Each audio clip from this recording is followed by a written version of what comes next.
مقبوضہ کشمیر کے لوگوں کو آپ پیغام دینا چاہتا ہوں کہ ہمیں سب احساس ہے جس طرح کے ظلم آپ پہ ہوئے اور ہو رہے ہیں، جس طرح گھروں میں خبر آتی ہے، ماں باپ کو خبر آتی ہے کہ ان کے بیٹے کو غائب کر دیا گیا، کہیں لے گئے، جیل پہ لے گئے، یا خبر آتی ہے کہ بیٹا شہید ہو گیا۔ میں آپ کو ایک باپ ہوتے ہوئے یہ کہنا چاہتا ہوں کہ ہم سب کو پتہ ہے کہ آپ کے اوپر کیا گزرتی ہوگی، کس قسم کی تکلیفوں کا آپ سامنا کر رہے ہیں، کس قسم کے ظالم کا آپ مقابلہ کر رہے ہیں اور کھڑے ہیں آپ۔ میں یہ بھی آپ کو کہنا چاہتا ہوں کہ میرے میں جتنی بھی ہمت ہوئی ہر فورم کے اوپر میں آپ کی آواز بلند کروں گا اور کر رہا ہوں اور کرتا رہوں گا،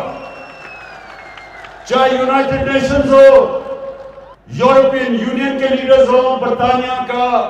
جو پچھلا امریکہ کا صدر تھا، 3 دفعہ اس سے میں نے تاکید کی کہ کشمیر کا مسئلہ حل کرے۔ میڈیا کے اوپر آپ کی آواز اٹھاؤں گا۔ آپ مطمئن ہو جائیں